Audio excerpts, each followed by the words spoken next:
E aí, galera intensiva, muito boa noite. Sejam bem-vindos a mais uma live.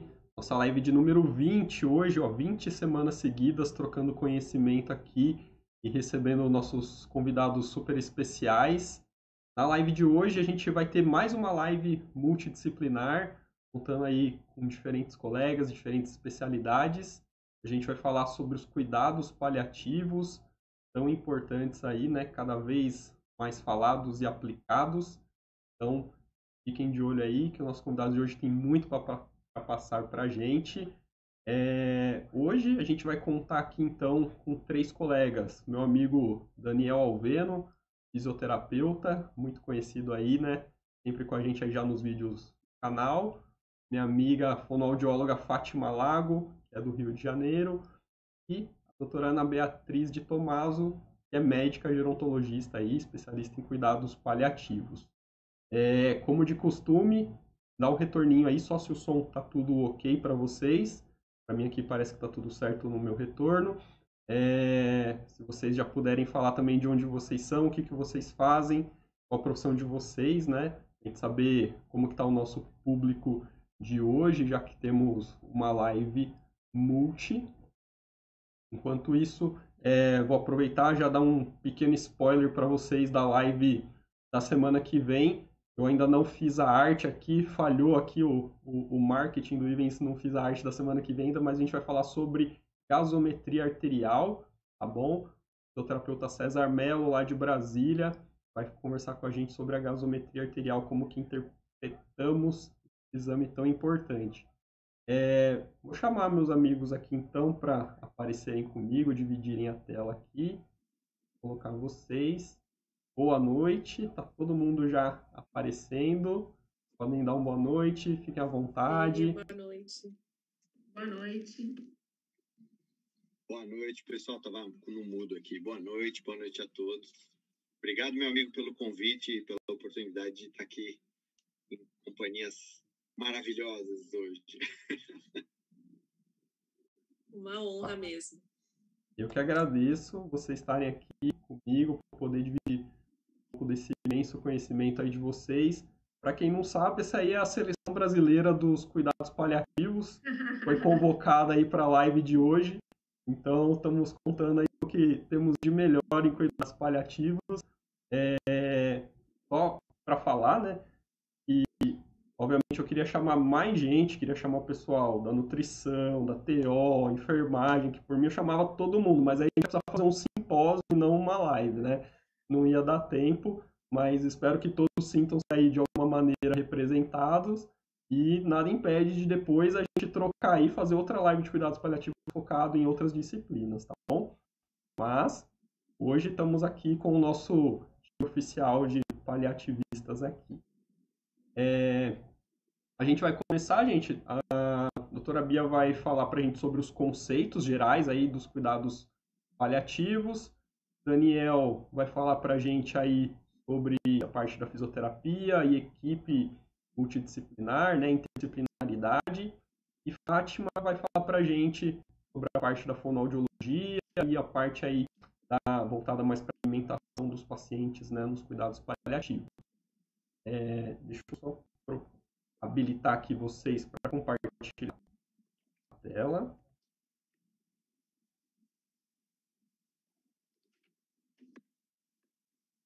E, deixa eu olhar aqui, no chat, o pessoal falou aqui, a Cláudia falando que é fono, olha aí, Fátima. Trabalha com cuidados paliativos em pediatria no Hospital Evangélico Mackenzie, em Curitiba. O Rafael, fisio em Geronto, trabalha no ILP. Meu amigo Paulo Douglas, lá de Belém, velho conhecido. A Juliana Caiado, que é da Santa Casa de Cachoeiro de Itapimirim, lá no Espírito Santo. Estive lá em Cachoeiro, lá dando um curso lá na Santa Casa lá. A equipe lá muito boa, sempre atualizada, muito legal. Bia, fique à vontade, se você quiser iniciar, tá bom? Que honra, muito obrigada, Ivens. Eu fiquei assim chateada porque o Daniel é seu amigo, a Fátima é sua amiga e você me chamou de doutora. Então eu espero que depois dessa live você fale minha amiga Bia, não é? Eu espero, Mas... se você gostar do conteúdo da minha fala, senão... Mas isso foi porque eu te falei, que é porque a primeira vez que... A primeira vez não, que a primeira foi quando a gente conversou no telefone, né? Essa é a segunda vez e a primeira vez que eu tô conversando te vendo, né? E eu sei que é graças ao Dani e à Fátima que eu também tô aqui, né? Porque eles enfim, me convidaram junto contigo e é uma honra estar com vocês vocês 3, mas eu 4. E eu vou aqui fazer a introdução para que eles possam brilhar, porque eu acho que eles têm muito o que dizer e são especialistas raros no nosso país. Porque médico com conhecimento e cuidado paliativo a gente tem bastante, mas equipe interdisciplinar que seja de fato preparada e que trabalhe de maneira interdisciplinar é muito raro, e esses 2 aqui são exemplos disso. Então, uma honra, Daniel e Fátima, uma honra mesmo. Vou compartilhar minha aula muito brevemente para que eu não tome espaço dos meus amigos que vão falar sobre a assistência paliativa nos seus cenários. Então, vamos lá. Deixa eu colocar aqui no início. Vocês conseguem ver a tela? Tá tudo bem com a tela assim? Então tá, eu agradeço muito o convite e venho aqui, né, representar a nossa fala de conceitos relacionados a cuidado paliativo. Eu sou coordenadora da pós-graduação de cuidados paliativos do Einstein, que é um hospital, né, aqui em São Paulo, e também estou na Unifesp como médica afiliada do ambulatório de longevos, e lá eu fiz meu mestrado na disciplina de nutrição. Faço parte também da Sociedade Brasileira de Geriatria, onde hoje eu sou presidente da Comissão de Cuidados Paliativos e, na verdade, o nosso olhar é sempre de trazer os conceitos de uma forma leve, mostrar que não é nenhum bicho de 7 cabeças e também fazer com que as pessoas se inspirem. Mais do que aprendam, que elas se sintam motivadas a estudar mais e a começar a fazer assistência paliativa no dia a dia, que a gente sente ainda muita falta. Fátima e Daniel, vocês me interrompam se eu estiver falando alguma bobagem ou se vocês quiserem falar alguma coisa que tiver sentido aqui. Estamos entre amigos. E você também, Ivens, por favor. Bem, a relevância do tema, ela é quase óbvia, né, para nós que somos especialistas. O cuidado paliativo é algo que precisa ser discutido, alinhado, metabolizado, estudado em qualquer nível de assistência, da atenção primária à sala de emergência, cada cenário e cada contexto com seu peso e a sua medida. Mas parece muito para algumas pessoas que isso é novo, isso é recente, e eu vou trazer algumas informações que mostram que isso está bastante estabelecido, o conceito de cuidados paliativos e a necessidade de assistência paliativa para um cuidado integral. E aí eu começo com este desenho aqui. Porque quando se fala em cuidado paliativos, os colegas de profissão da área da saúde acham que ai, vocês são tão legais, vocês são, nossa, que pessoas boas. Gente, somos pessoas boas, mas assim, não é assim que a gente quer ser conhecido na área da saúde. Faz parte da assistência paliativa você ser capaz de olhar para o outro de uma maneira integral, capaz de ouvir mais do que falar, capaz de ter tempo para se dedicar a conhecer a biografia daquela família e daquele indivíduo, e isso talvez para algumas pessoas faça com que a gente seja pessoas boas, mas na verdade não é esse o nosso foco. Isso tudo faz parte de um cuidado muito científico. Então, eu digo que a gente fala de cuidado paliativo talvez por causa desses caras aqui, né? Eu trouxe aqui 3 gênios, cada um do seu jeito, o Federer, o Nadal e o Djokovic, que são tenistas, e, na verdade, mesmo que a gente não entenda de tênis, a gente sabe que os caras são bons e a gente sabe que eles estão relacionados a um esporte de muito esforço físico. Se há 20, 25 anos, um indivíduo que tinha o lugar de número 1 no tênis era um cara de 20 anos, 25, e depois ele se aposentava, esses caras têm 38, 37, 39. Então, assim, talvez os 30 sejam os novos 20, ou os 40 sejam os novos 20. O que eu estou querendo dizer? Que nós já estamos envelhecendo de maneira diferente. E a gente começa a viver mais e melhor. Então, a gente vai viver por mais tempo. E aí alguém fala, não, Bia, mas você confundiu, a aula de tênis é outra hora, agora a gente tem que falar de saúde. E aí eu vou falar de saúde, apesar de eu achar que a aula de tênis tem muito a ver com saúde. Eu trago aqui a incidência, o número de casos novos por ano de doenças neoplásicas.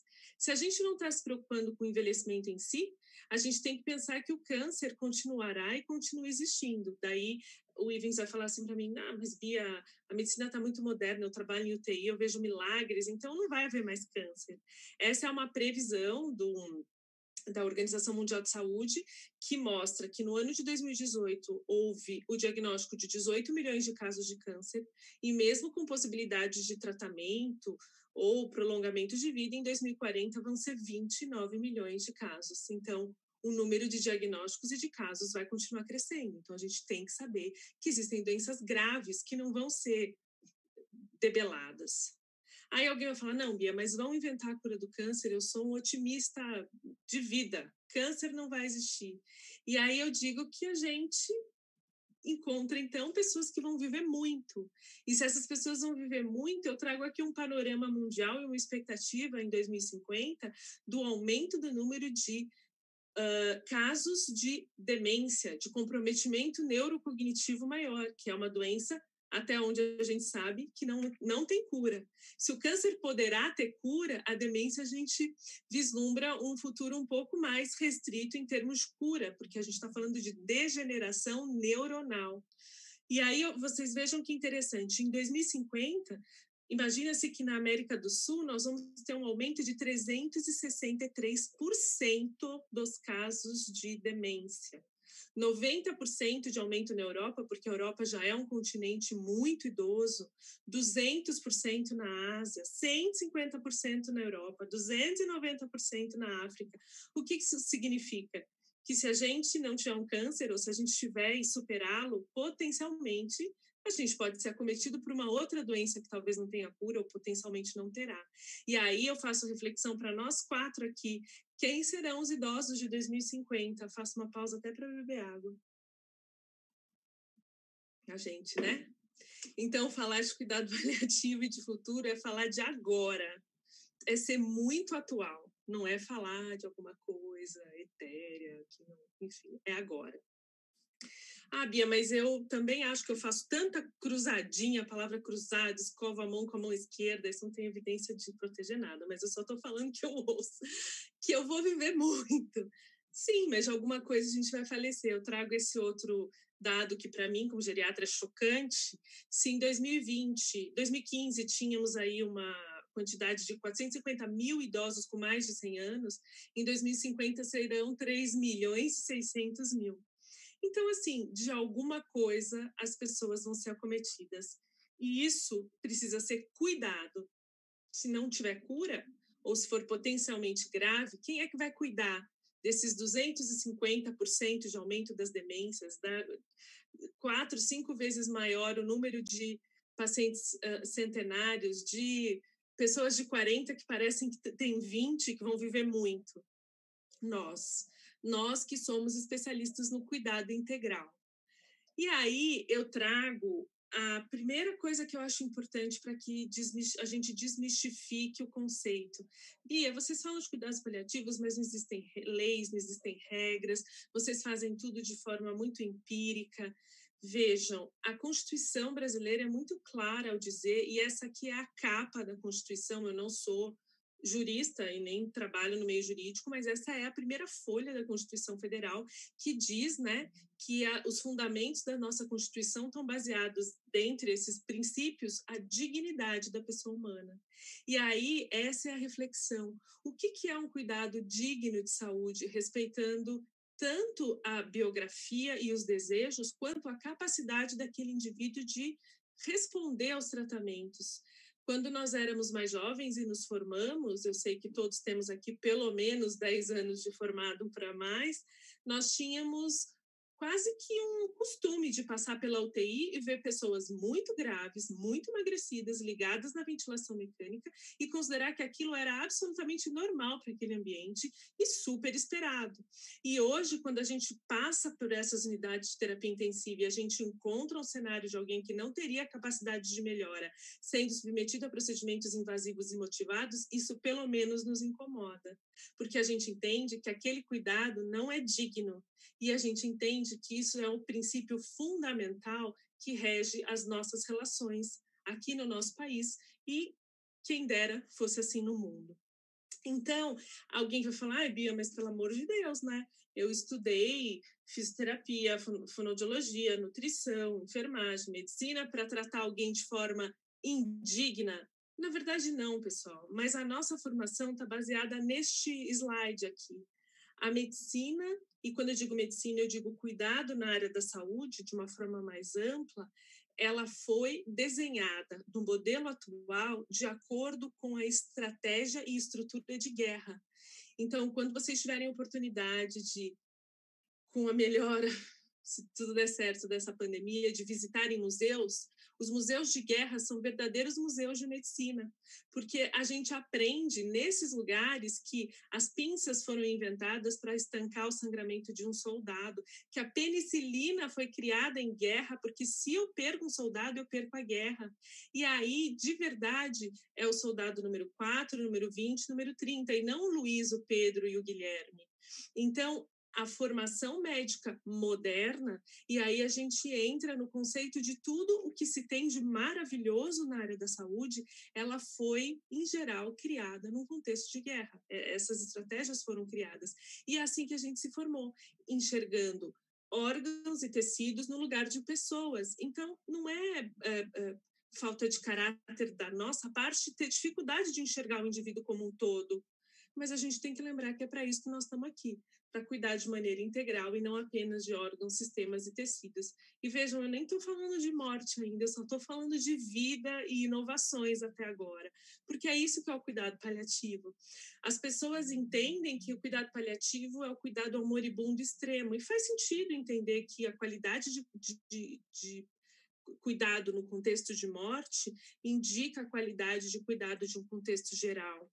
Essa publicação do The Economist, que é uma revista de economia, justamente discute quais são os países onde se tem qualidade de morte. E eu não gosto do resultado da pesquisa, porque o Brasil está longe de muitos países, inclusive menos desenvolvidos do ponto de vista intelectual, mas eu gosto dessa imagem. A gente tem uma flor, enfim, que realmente não está mais aqui, a gente consegue ver isso, e por algum motivo ela está sendo sustentada por alguém, por alguma coisa.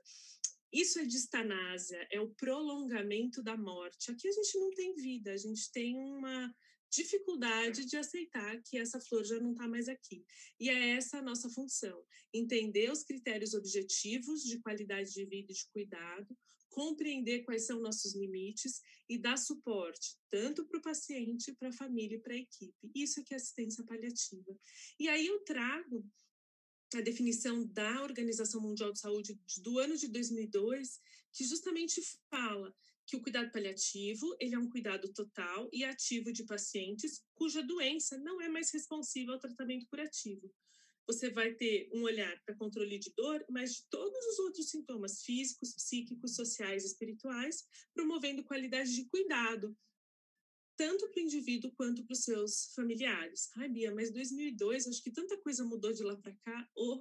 Então, no ano passado, diversas sociedades médicas internacionais, e a Sociedade Brasileira de Geriatria foi uma delas, encaminhou, junto com a Associação Internacional de Hospice e Cuidado Paliativo, uma proposta de novos critérios para indicação de assistência paliativa.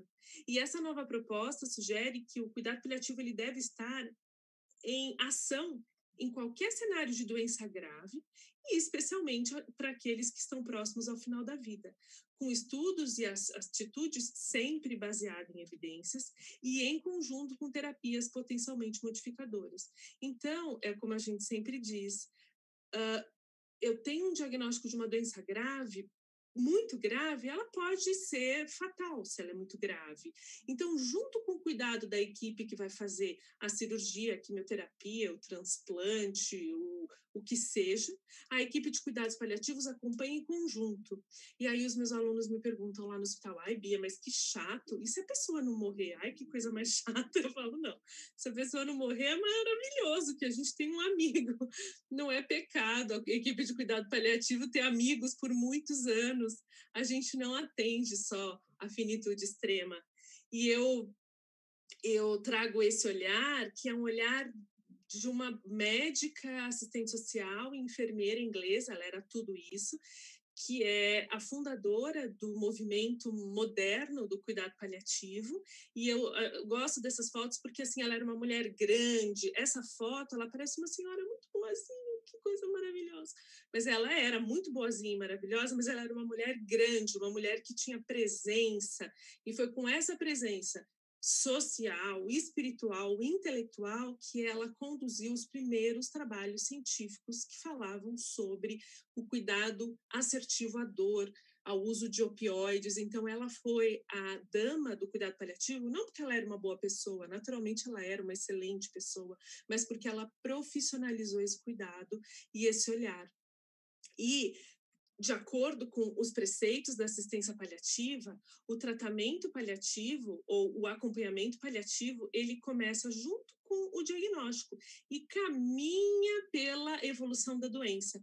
Quando não há mais possibilidade de cura, o tratamento ou a assistência paliativa se tornam plenos, mas sempre em conjunto com a equipe assistente. Não existe um divisor de águas. Até aqui é o onco, daqui para cá é o paliativista. Aqui é o geriatra, daqui para cá é o paliativista. E a assistência paliativa segue mesmo após a morte, porque temos uma equipe e uma família enlutada e que precisa de apoio. Bia, mas isso é coisa de geriatra, né? Porque acho que o oncologista tem tempo de ficar falando. Tem tempo porque está em guideline. Eu trouxe essa publicação da ASCO, que é a Academia da Sociedade Americana de Oncologia, e é muito interessante, porque a determinação é determinação, tá? Não é sugestão, eventualmente, quem sabe, talvez. Determinação.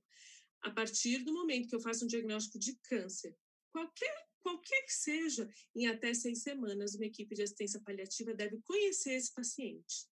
Conhecer. Se vai haver uma necessidade de um acompanhamento conjunto, estreito, ou se realmente não vai haver sintomas muito floridos e não vai haver demandas, não importa. A gente precisa conhecer esses pacientes e acompanhar em conjunto, porque se houver sintomas de difícil controle, se houver progressão para uma finitude, se houver dificuldade de enfrentamentos, a nossa equipe vai estar pronta, conhecendo o caso e à disposição.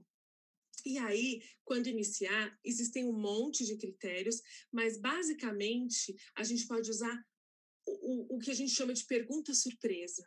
Se eu não puder acompanhar todo mundo que tem doença grave, eu pergunto para a minha equipe, você se surpreenderia se o senhor fulano falecesse nos próximos 12 meses? Eu pergunto isso para a minha equipe, porque se eu perguntar para a esposa e ela estiver deprimida, ela pode ter um olhar diferente da realidade. Se eu perguntar para o inimigo daquele paciente, ele vai ter outro olhar.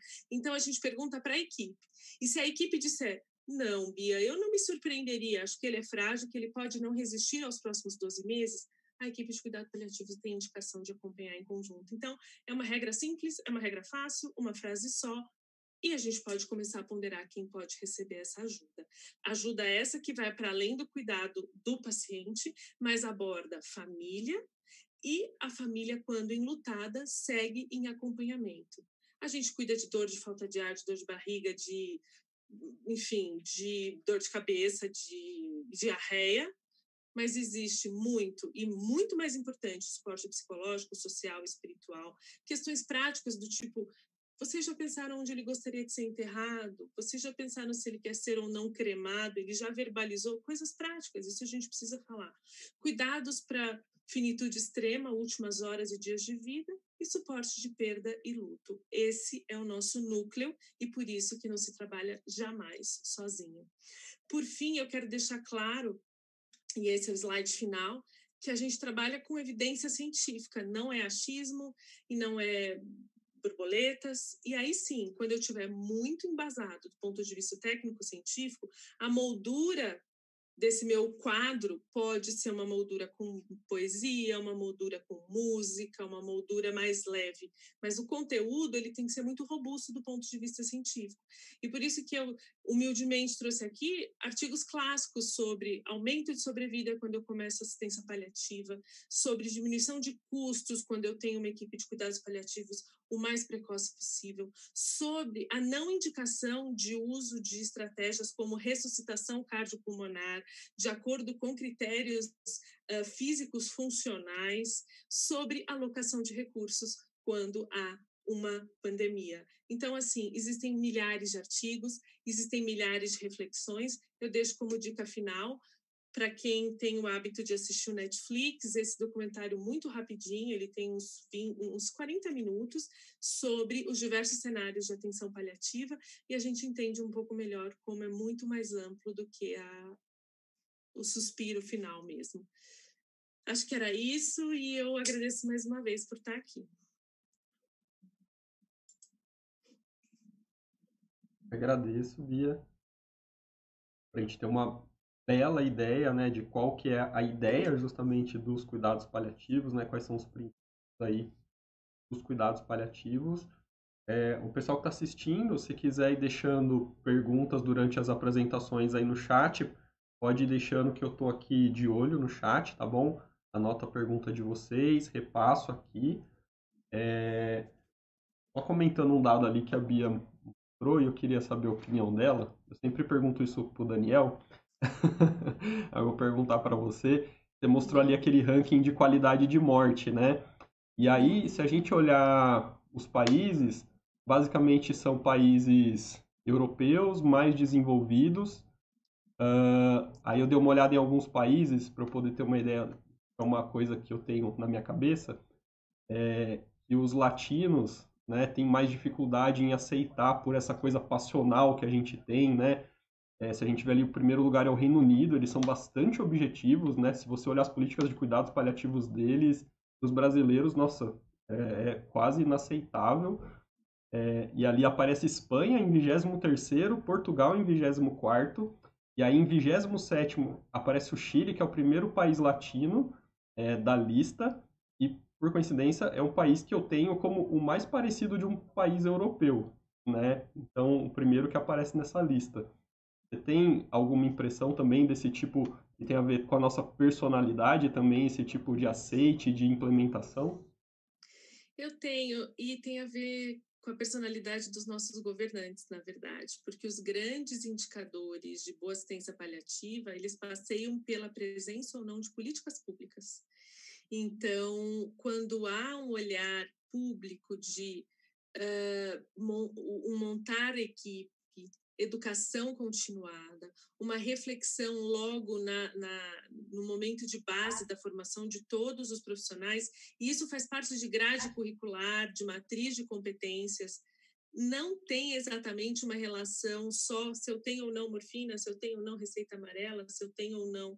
Tem relação com políticas públicas. Então, o Reino Unido, por se inspirar também na Cecily Saunders e em tantos outros pesquisadores da área, ele começa na frente quando o assunto são estratégias públicas de cuidado. Então, mais do que cultura e envolvimento social, existe um envolvimento político.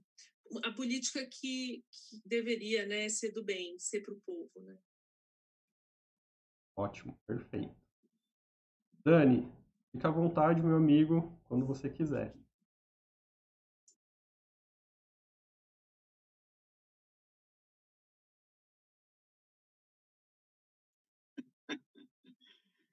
Então tá bom. Foi o primeiro, depois a Fátima? O que manda? Bom, espera aí. Deixa eu pular aqui.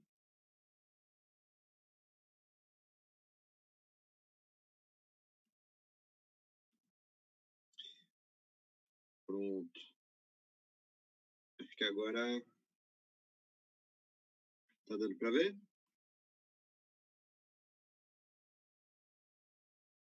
Tá bom.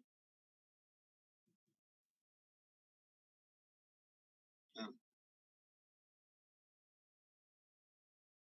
Ah, ele ficou, acho que mais largo, é isso?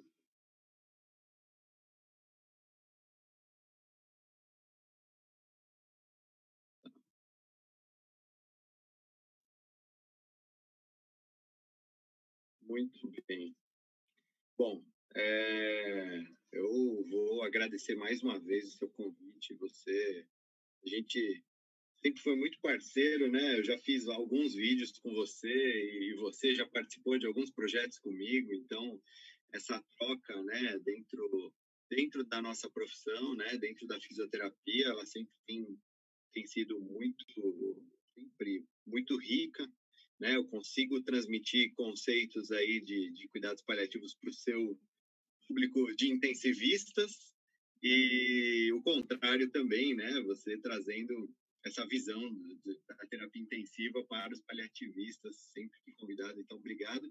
E um enorme prazer aqui com a Bia e com a Fátima. A Bia ficou chateada que você falou que ela não era sua amiga. E eu sou muito amigo da Bia.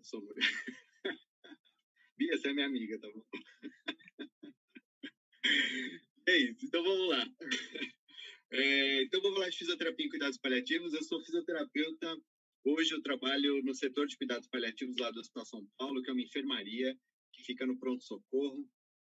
Né? A Bia conhece, a Bia é da Escola Paulista também, e ela é da geriatria da Escola Paulista, então é uma enfermaria tocada pela geriatria, né? Conduzida pela geriatria, que, assim, sem puxa-saquismo nenhum, é uma das grandes especialidades da Unifesp. Realmente os profissionais que levam, né, essa enfermaria tão a sério lá, são profissionais de bastante excelência, conduzidos principalmente pelo Dr. André Pernambuco, que é o chefe, né, da nossa enfermaria lá, e é um cara a quem eu devo muito também, me ensinou muita coisa desde o início. Que eu entrei nos cuidados paliativos, acho importante começar falando isso, né? Entrei nos cuidados paliativos há 9 anos atrás. Eu sou formado há 19, praticamente. E eu, enfim, fiz uma transição de carreira e caí de paraquedas numa enfermaria de cuidados paliativos e aprendi a amar isso e ressignificou minha profissão. Então, assim como eu tive que aprender do zero isso, eu acredito que muitos fisioterapeutas também precisem aprender cuidados paliativos do zero. Por quê? Porque basicamente o que nós temos na nossa prática hoje, no dia a dia, é mais ou menos isso, né? Esse é o ciclo que a gente vê comumente. O médico dá um diagnóstico para o paciente tem um câncer. Bom, nada é tão ruim que não possa piorar. Esse câncer é incurável, mas tem tratamento, não é isso? O oncologista, ele sempre diz isso. Olha, esse câncer não tem cura, mas tem tratamento. Isso já dá uma confundida na cabeça do paciente e da família. Se tem tratamento, tem esperança de cura. Será que eu sou aquele 0,01% que pode se curar? Ninguém falou de cuidado paliativo até agora. E ele continua tratando, enfim, às vezes por meses, às vezes por anos. E a despeito de tudo que se faça, em algum momento ele entra num estado de terminalidade, se refere não necessariamente aos últimos dias ou horas de vida. Muitas vezes nós estamos falando de pacientes que têm os seus últimos 6 meses de vida. E muitas vezes o paciente terminal está em casa, o paciente terminal está fazendo hidroterapia numa piscina de uma clínica, por exemplo, e ele é um paciente terminal. As pessoas não têm essa noção tão frequentemente, mas enfim, ele está em terminalidade. E aí, em algum momento, alguém diz o seguinte: olha, agora, infelizmente, não há mais nada para fazer, só nos resta o quê? Cuidados paliativos. O cuidado paliativo no Brasil, ele entra muito nessa fala de que, olha, agora não tem nada mais para fazer, ele está em cuidados paliativos. E esse termo torna tudo muito mais pejorativo, tudo mais difícil de ser quebrado, né? E de você estabelecer o conceito de que o cuidado paliativo deveria ter entrado aonde? Lá no momento do diagnóstico de uma doença incurável, né, e ameaçadora da vida. Muito bem, nós temos os princípios dos cuidados paliativos, que são alívio da dor e outros sintomas, como dor, né, dentro do processo que a gente chama de dor total. Não vou entrar muito nesse aspecto agora, mas falar de alívio de dor, né, o fisioterapeuta pode atuar em um alívio da dor, sem dúvida nenhuma. considerando a morte como um processo natural, o que é muito difícil para o fisioterapeuta, muitas vezes que não tem esse contato com a morte na faculdade, muitas vezes, ainda hoje, dependendo do serviço onde ele atua, ele é excluído do caso de um paciente que entra em cuidados paliativos. Isso é um grande absurdo, na minha opinião. Né? O médico vai lá e tira o fisioterapeuta da prescrição, né? É uma sequência de absurdos que eu estou falando aí, mas isso acontece. Integrar os aspectos psicológicos e espirituais, outra coisa que o fisioterapeuta muitas vezes... Isso aqui não estou falando que é da fisioterapia, isso é de todo mundo, tá? Mas eu estou pontuando porque o fisioterapeuta não aprende isso na faculdade, a gente não aprende a lidar com as emoções, nem com as nossas, nem com as dos outros. E a gente precisa buscar isso depois da nossa formação. Possibilitar a maior funcionalidade possível até o momento da morte, e alguém vai falar, isso é da fisioterapia. Possibilitar funcionalidade é da fisioterapia, também da fisioterapia, né? O Ivens fala muito disso, a gente já discutiu bastante isso, né? Se o enfermeiro não ajudasse, o médico não ajudasse, o nutricionista não ajudasse, o fonoaudiólogo não ajudar, e enfim, o assistente social, e não é ajudar a levantar o paciente não, gente, é ajudar indo lá durante a sua conduta e estimular a função daquele paciente. Ele precisa ser avaliado deitado, ele precisa ser avaliado sem se mexer. Você pode pedir para ele sentar, pedir para ele mudar de posição. Isso é estimular a função também, né? Ajudar os familiares durante a doença e o luto, a abordagem sempre multiprofissional, eu vou falar um pouquinho mais disso. Qualidade de vida, né? Melhorar a qualidade de vida deve ser iniciado precocemente, associado a outras medidas, até mais invasivas. Quando a gente fala de equipe multi, todo mundo tem essa visão, né? De que o paciente está no centro do cuidado, a equipe está aqui e a família também está sendo observada e assistida pela equipe multi, né? Mas isso aqui nada mais é do que uma equipe multi, né? Qual a diferença da equipe multi para a equipe interprofissional, transdisciplinar, enfim? Inclusive, olha que interessante, hoje nós fizemos essa pergunta durante uma visita multi. Uma pessoa conseguiu responder adequadamente isso, né? As pessoas não entendem o conceito de transdisciplinaridade. E é quando essas pessoas todas aqui que estão cuidando, elas não estão com a setinha virada só para o paciente. Elas têm outras setas viradas para a direita, para a esquerda, atravessando para frente, para trás. Enfim, elas conseguem interagir, elas conseguem... inclusive, e aí eu vou usar um termo que talvez não seja mais adequado, mas elas, inclusive, conseguem dar palpite na conduta do seu colega. E dar palpite não é palpite no sentido de pitaco, cara, eu entendo o que você faz. E eu vendo que dentro do que eu avaliei, talvez a sua conduta possa ser diferente. O que você acha? Da mesma forma que eu permito que o outro também dê este pitaco, este palpite na minha conduta e sem nenhum tipo de ego, sem nenhum tipo de animosidade. O que esse cara está querendo palpite no que eu faço, o que eu deixo de fazer? Ele faz o dele, eu faço o meu e ponto. Não, quem perde com isso é o paciente. Quando a gente fala de qualidade de vida sem cuidados paliativos e com cuidados paliativos, nós estamos falando basicamente de duas linhas, a linha da realidade e a linha da expectativa do paciente. E a qualidade de vida basicamente é a distância entre essas duas linhas. Quanto mais distante a sua realidade estiver da sua expectativa, desejo, vontade, mais frustrado você fica. Ou seja, menos qualidade de vida você tem. Ou seja, eu tenho muita dor, pouca função, eu tenho falta de ar, mas eu gostaria de voltar a trabalhar, eu gostaria de voltar a ter a minha vida de antes. Nossa Senhora, estou planejando uma viagem para quando eu me curar. Olha que diferença, que abismo entre a realidade e a expectativa. E a gente consegue mexer nessas duas linhas? Sim, nas duas. Sim, nas duas. Na linha da realidade, como que nós vamos mexer? Trabalhando para que esse paciente tenha menos dor, menos dispneia, maior funcionalidade, né? melhor o seu aspecto psíquico.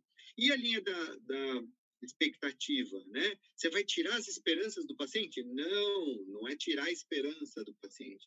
Adequar a linha da expectativa com a realidade, né? Ou seja, tudo bem, você deseja uma coisa, mas você tem noção do quanto isso é pouco provável, né? E aí, dentro de um processo de comunicação, fazê-lo entender que, do ponto de vista físico, doença, talvez aquilo que ele imagina não seja possível, mas que a gente pode traçar metas mais atingíveis para esta condição que ele tem atualmente. Pronto, eu estabeleci um equilíbrio entre essas duas linhas, né, como está aqui embaixo, com cuidados paliativos, e ele se frustra menos, ele se deprime menos, e ele tem mais qualidade de vida durante o seu processo. Importante saber a avaliação do paciente, e aí óbvio que não vai dar tempo da gente falar sobre tudo, mas as pessoas se limitam a esses 3 pontos, basicamente, aqui. O paciente, eu sei tudo sobre o diagnóstico, prognóstico, comorbidades, eu sei tudo sobre a parte física dele, porque eu avaliei sintoma, avaliei função, nível de consciência, ótimo. Avaliei que ele tem ansiedade, depressão e tudo mais, e acabou. Se você pergunta sobre família, sobre propósito, religião, sobre legado, processo de morte, as pessoas pouco sabem responder desse paciente, porque elas estão vendo uma foto, né?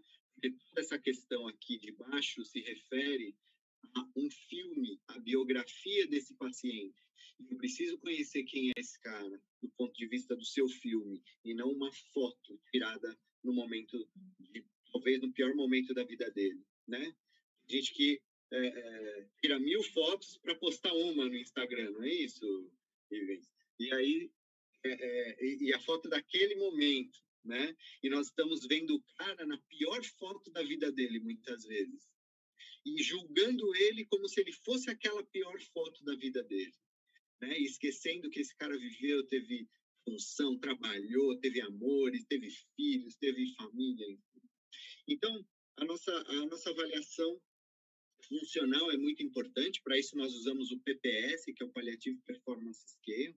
Também não vai dar tempo da gente ficar falando muito sobre o PPS, mas basicamente ele vai de 10% a 100%. Né? 10 é o pior possível, o pior status funcional possível, praticamente moribundo. Né? E 100% é como se eu tivesse um paciente, como se eu fosse um paciente em cuidados paliativos.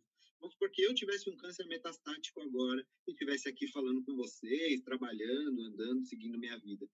Funcionalmente eu estou muito bem, apesar de ter uma doença ameaçadora da vida agora, entendeu?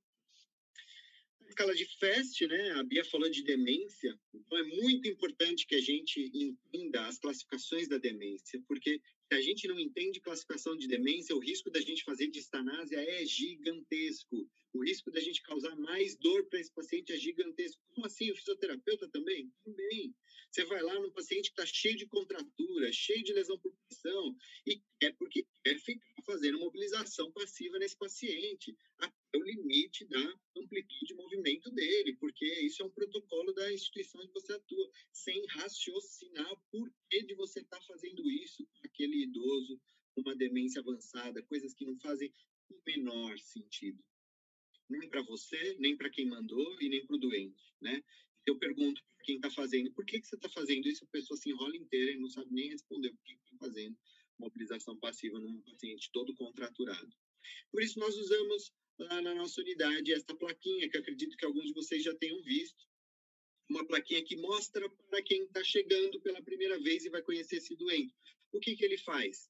Ele fica sentado sozinho? Ele é totalmente acamado? Ele fica em pé? Ele anda? Por que isso é importante para toda a equipe? Porque isso, por exemplo, chega lá um nutricionista e esse paciente fica em pé, sozinho. O nutricionista poderia pesar esse paciente em pé, ao invés de ficar inferindo meio de medidas antropométricas qual é o peso daquele paciente. Então, isso é importante para o nutricionista, por exemplo. Esse paciente fica em pé. É importante para a enfermagem? Lógico que é, super importante. De repente, é a diferença entre o paciente tomar um banho no leito e tomar um banho no chuveiro. Então, é uma ferramenta que é super simples, você imprime no computador aí e usa no seu dia a dia. Por que usar tantas escalas e avaliações? Para determinar os nossos objetivos terapêuticos. Esse paciente, ele está paciente de horas a dias, dias a semana, semanas a meses ou meses a anos. O Daniel, ele é paliativo, como meses a anos? Isso a gente precisa quebrar, né? De que o paciente em cuidados paliativos é o paciente que está morrendo imediatamente. Sim, eu vou falar de treinamento funcional, por exemplo, de treino de força com esse paciente. Super importante. Então, a gente precisa desconstruir a ideia clássica de reabilitação, de que quanto mais eu fizer por ele, mais ele vai melhorar funcionalmente. Muitas vezes eu preciso entender que quanto mais eu fizer por ele, a despeito de tudo que eu faça, ele inevitavelmente vai descendo um degrauzinho de cada vez. E tá tudo bem, porque isso faz parte da progressão da doença dele. avaliar sintoma, muito importante. E não é só dor, é tudo mesmo. Então, essa escala chama escala de sintomas de Edmonton, de 0 a 10. Que nota você dá para sua dor, cansaço, náusea, depressão, ansiedade, sonolência, bom apetite, falta de ar, por exemplo. Condutas, vamos falar de condutas não farmacológicas, mas que têm objetivo de alívio de sintomas, melhora de função, melhora de autonomia e melhora da qualidade de vida. Pensa sempre nisso, fisioterapeuta. Se a sua conduta não tiver esses objetivos aqui, reveja. Provavelmente você está fazendo algo que é inútil. Tá? Inútil, perdendo o seu tempo, perdendo o tempo do paciente e muitas vezes aumentando e piorando o sintoma e a qualidade de vida dele. Como eu acabei de dar o exemplo de uma mobilização passiva num paciente com demência avançada cheio de contraturas. Que sintomas são esses que nós podemos atuar? Dor, fadiga, dispneia, náusea, astenia, sonolência, delírio. Então, por exemplo, aqui eu dei um exemplo de uma técnica que a gente utiliza para dor de um paciente com uma metástase óssea, um paciente com doença oncológica. E ele simplesmente adorava quando a gente chegava para colocar esse TENS na coluna. E ele falava, graças a Deus que vocês chegaram, agora eu vou conseguir dormir. Ele só conseguia dormir com isso. O TENS é milagroso? Não, para esse paciente era ótimo. Mas tem um paciente que já não gosta tanto. Então a gente precisa entender qual é o recurso para o tratamento de dor, que aquele paciente se adapta e que tem mais resultado para ele. Isso que não tem protocolo em cuidado paliativo. E tudo que o fisioterapeuta mais gosta é de protocolo. O fisioterapeuta adora um botão, adora mexer no ventilador, adora programar um aparelhinho. E no cuidado paliativo não é assim. E é por isso que os meus cursos talvez não tenham tanta gente quanto os cursos do Ivens, que tem lá protocolos de mobilização precoce. As pessoas adoram mobilização precoce. Não estou falando mal, estou falando bem de você. Para de me olhar com essa cara. Tem protocolo, é muito mais fácil, né? Você anotar um protocolo que o Ivens fala, de avaliação, de mobilização. Claro que não tem protocolo para tudo também, né? Dentro da mobilização precoce. Mas as pessoas conseguem entender muito mais isso. É muito mais fácil você organizar um tratamento dentro de um paciente em terapia intensiva do que num paciente em cuidados paliativos, talvez, né? Quer falar, Ivens? Não sei se é isso ou não. Eu fiz aquela cara lá porque eu pensei assim, onde tem muita gente é curso de ventilação mecânica. Também. Não, sem dúvida. Ventilação mecânica, mais ainda. Né? Você falar de ventilação mecânica, corrigir gaso, vou te ensinar a corrigir gaso mexendo na ventilação mecânica. Lota o curso, mas lota o curso. Eu vou te ensinar por VNI, a colocar os parâmetros da VNI aqui, a instalar uma VNI de forma adequada no paciente. Lota o curso, né? Tem vários colegas aí que fizeram curso aí de tratamento do paciente em home care, por exemplo. E era basicamente ensinar a mexer nessas coisas, aspirar, colocar VNI e tudo mais. Lotava os cursos, né? Agora, cuidado paliativo, assim, exige uma avaliação muito individualizada do paciente, um planejamento, uma programação terapêutica muito individualizada. Eu não estou falando que o que eu faço é melhor do que o que outras pessoas fazem, não é isso, pelo amor de Deus. Mas o que eu quero dizer é, as pessoas entendem de uma forma muito mais simplista quando tem um protocolo a ser seguido, né? Então, enfim. Astenia e fraqueza. E aí, quando eu falo de astenia e fraqueza em cuidado paliativo, muita gente fala, meu Deus, mas você vai colocar o paciente para fazer força? Se aquilo fizer sentido para ele, se aquilo trouxer função para ele, óbvio que eu não estou aqui pensando num processo de hipertrofia, de ganho de massa magra com esse paciente, na maioria das vezes. Mas se eu conseguir fazer um recrutamento neuromuscular com os recursos de função que ele tem, e aí vocês vão ver que eu não uso pezinho, eu não uso caneleira, eu não uso muitos equipamentos, porque realmente, na maioria das vezes, trabalhar com o peso do corpo do paciente é mais do que suficiente para aquele cara, entendeu? Exceto algumas exceções aí. Então, exercícios funcionais. Outra coisa, né? Dispneia. As pessoas têm uma questão muito grande com VNI, oxigenoterapia e tudo mais. Então, só para simplificar bem rapidamente, tem indicação de oxigênio em cuidados paliativos. E aí, para tirar a angústia do coração do fisioterapeuta, que não entende quando a gente desliga o oxigênio de um paciente em fim de vida, por exemplo. que não entende quando a gente para de aspirar um paciente que está em fim de vida, que não entende quando a gente fala que não tem indicação de uma VNI para esse paciente. Então, isso não é só do fisioterapeuta, isso é do enfermeiro, do médico, enfim, de todos os profissionais. Talvez esses 3 os que se angustiam mais, né? Critérios para oxigênio: paciente consciente, orientado, entre aspas, aí, porque ele não precisa estar super, mega, hiper orientado, fazendo cálculos complexos, nada disso. Mas muitas vezes se comunicando, né? Interagindo com as pessoas. Hipoxêmico, muito importante que ele esteja hipoxêmico, senão não faz sentido pensar em oxigênio, e que relata conforto com a introdução de baixas doses de oxigênio. É para esse cara, então, se vocês gravarem esse quadradinho aqui, ó, coloca para o seu paciente que está em cuidados paliativos. Ele tem essas características? Sim. Faz sentido pensar em oxigênio. Ele tem essas características? Não, Daniel, ele está absolutamente inconsciente, ele já não responde a nada, ele está hipoxêmico, e eu não sei se ele tem conforto ou não, porque ele não responde a nada, então você não está tratando de dispneia, você está tratando de hipoxemia, ok?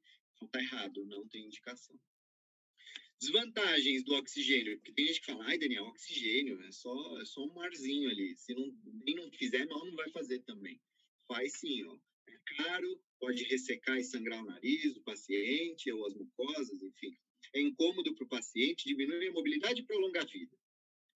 Ventilação não invasiva, bem rápido. Tá? Eu só vou pensar em ventilação não invasiva se eu estiver diante de um fator potencialmente reversível. Se eu estiver diante de um fator irreversível, não faz sentido. Paciente em fim de vida. Você está tentando reverter o quê? Ai, nada, eu estou tentando avenir só para conforto. Você não vai dar conforto para esse paciente, a não ser que você tenha uma justificativa muito boa para isso. Tipo, olha, chegando um familiar que ele quer ver muito e ele quer estar acordado quando essa pessoa chegar. Eu posso prolongar a vida dele com a VNI para que ele espere essa pessoa chegar? Posso. Aí faz sentido. Tá? Mas se for prolongar por prolongar, não faz sentido nenhum. E além disso, né, tem gente que morre na VNI. Tem o povo que fica lá 48, 72 horas, 5 dias na VNI, começa a fazer lesão de face, como vocês podem ver aqui nessa foto. E para finalizar, a aspiração, que é uma coisa que as pessoas também fazem demais, porque o paciente em fim de vida muitas vezes vai fazer sororoca, gasping, e todo mundo quer enfiar uma sondinha no nariz dele, né? Rapidamente, aspira ou não aspira o paciente em cuidados paliativos? Vamos lá. Eu criei isso aqui para um livro que eu vou mostrar no final, que é assim, ó. Primeira pergunta que você tem que fazer: o paciente está desconfortável na sua observação clínica? Se não tiver, pronto, acabou, não tem necessidade, resolvido, protocolo, acabou aí. Daniel, está desconfortável? O desconforto é por secreção? Sim. Ah, então tá bom, continua. Tratamento farmacológico e o não farmacológico já foram feitos, otimizados? Se não foram feitos, o que nós vamos fazer? Otimizar, antes de aspirar. Ver se ele mobiliza essa secreção e fica mais confortável. Agora, se nada disso funcionou, ó, ele está desconfortável, é por secreção, tratamento farmacológico, não farmacológico, já foi tudo feito e ele continua desconfortável pela secreção. Avalia. Você acha que aspirando ele pode ficar mais confortável por um longo período? Se a resposta for sim, ou se a resposta for não sei, nunca aspirei, tenta, aspira e observa. Ele melhorou depois da sua aspiração por um longo período? Nossa, Daniel, só precisei avaliar ele de novo no dia seguinte. Ótimo, então talvez faça sentido. Agora, se aspirou meia hora depois, ele está lá borbulhando em secreção de novo, acabou. Sedação ou morfina, enfim, recursos apenas farmacológicos. E usar criatividade. O que eu falo assim, ó, cuidados paliativos, o fisioterapeuta tem que propor algo que faça sentido para o paciente, não para você, para ele, para o paciente. Vários desses pacientes aqui, essas 2 fotos da direita, por exemplo, os pacientes morreram ou no mesmo dia ou no dia seguinte dessa foto. E nós deixamos eles acordados, funcionais, realizando desejos até o último dia. Né? Desejos como, por exemplo, comemorar um aniversário, né? Tomar um sorvete de um paciente... Nós vamos falar sobre alimentação depois em cuidados paliativos, né? E aí a gente fala um pouco mais disso, mas fazia sentido para ele tomar um sorvete mesmo que ele broncoaspirasse tudo isso e a gente tivesse que aspirar o sorvete na tráqueo depois. Fumar, né? Fumar, um desejo, um último desejo de um paciente, enfim. E algumas situações que envolvem aí coisas que às vezes não fazem tanto sentido terapêutico, mas é um carinho, é um cuidado, é um desejo que a gente tenta realizar para esse paciente, ok? Gente, desculpa se eu extrapolei o tempo aí, eu vou deixar essas dicas aqui, ó. O livro de Guia Prático de Fisioterapia e Cuidados Paliativos no Ambiente Hospitalar, que é um livro que eu escrevi também a parte de cuidados paliativos. O Guia de Comunicação de Más Notícias, né, que saiu, acho que o ano passado, esse guia também é lá do pessoal da Unifesp. Muito importante saber se comunicar. E a minha mentoria, que está para começar agora em outubro, e quem quiser mais informações, manda mensagem para mim no Instagram, tá bom? Obrigado, gente. Muito bom, Dani. Muito obrigado aí. Desses pontos aí mais relacionados à nossa atuação diretamente, né? O que eu vejo lá no hospital, que ainda é muito difícil mostrar para a equipe quando o oxigênio, quando a aspiração, quando a VNI estão sendo totalmente fúteis no cuidado, que você não está fazendo, não é por preguiça, não é porque você não quer, é simplesmente porque aquilo não vai trazer nenhum benefício, né, para o paciente. Então, a gente tenta levantar essas discussões aí quando elas aparecem, mostrar o máximo possível, mas, por exemplo, o oxigênio, cara, é uma coisa que é muito, muito difícil. O pessoal realmente tem muita dificuldade de desapegar do oxigênio. Às vezes você até convence toda a equipe que está num dia, aí quando muda o plantão, já volta tudo para trás. É ainda um tema bastante complicado, né? A aspiração a gente ainda consegue quando depende da nossa avaliação, mas às vezes a gente sai dali e alguém que acha que tem indicação vai lá e dá aquela aspiradinha, né? Acho que a equipe fica até mais aflita que o próprio familiar. Às vezes, quando a gente explica para o familiar compreende, entende o nosso ponto, e às vezes a equipe fica super aflita, né? Então, aqueles velhos desafios, né? Cara, assim, eu acho que isso que você falou é muito pertinente e cabe ao profissional começar a questionar esse tipo de coisa, né? Mas questionar, assim, vamos não questionar apontando o erro do outro, nada disso, mas vamos discutir aqui, vamos propor essa discussão. Eu escutei uma coisa, eu aprendi algo novo, que talvez seja novo para vocês também. Vocês topam a gente fazer uma discussão científica sobre oxigênio, sobre aspiração? Então, falta isso, né? Falta um pouco mais de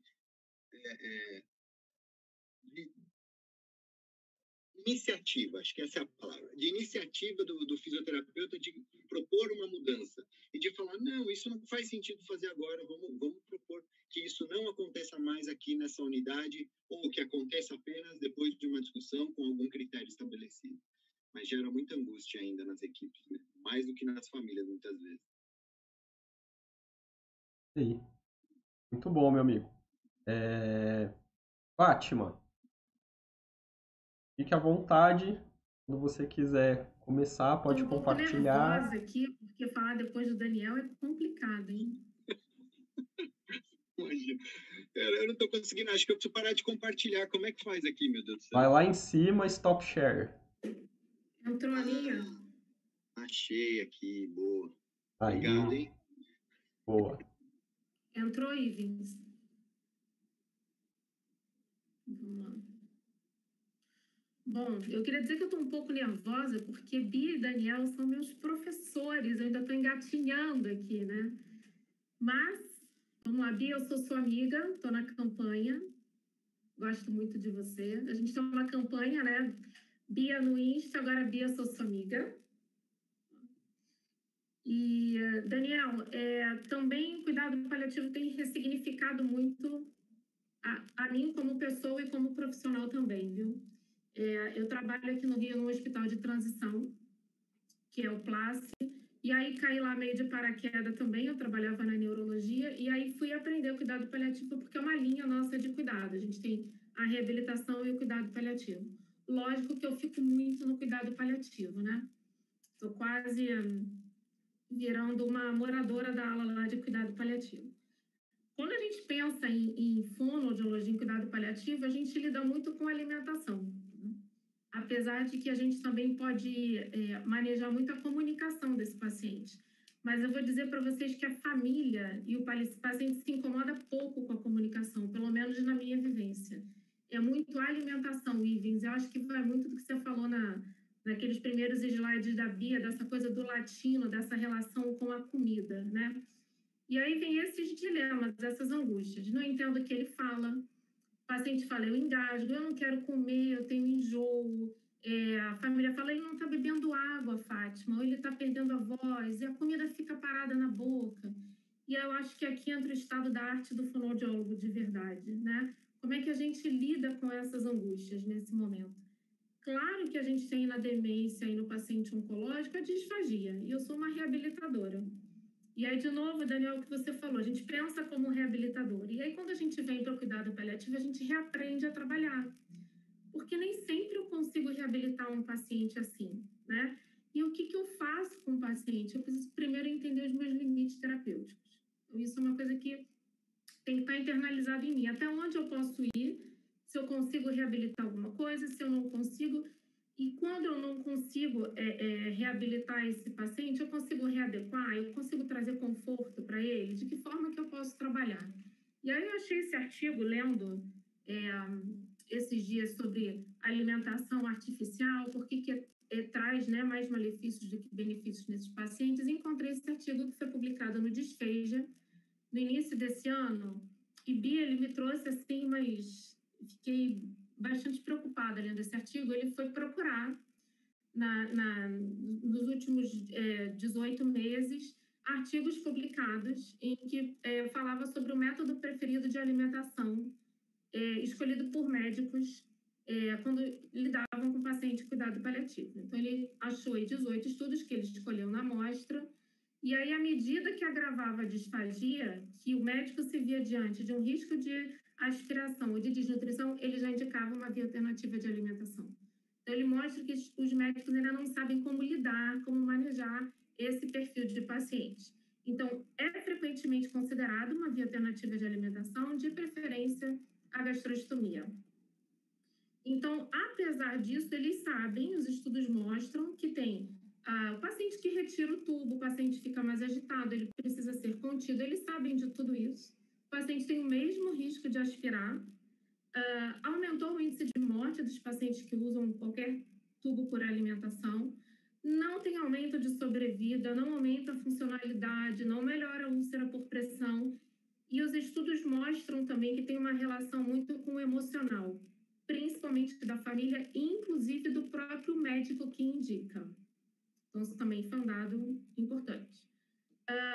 Mostra o desconhecimento dos profissionais da área da saúde com relação à indicação de terapia nutricional para os pacientes em cuidado paliativo. E eles chamam muito a atenção da importância da higiene oral desses pacientes, que a gente dá pouca importância também, né? Ele está comendo pouco, ele quase não come, muitos não têm dentadura, então não precisa limpar muito essa boca. Não é verdade. Então, hoje a gente sabe que para você fazer pneumonia por broncoaspiração, você não basta só aspirar. Você tem que ter uma higiene oral inadequada e você tem que estar mal nutrido. Então, isso é um cenário que a gente encontra muito em paciente em cuidado paliativo. Esse é meu e-mail, para quem quiser. Estou à disposição.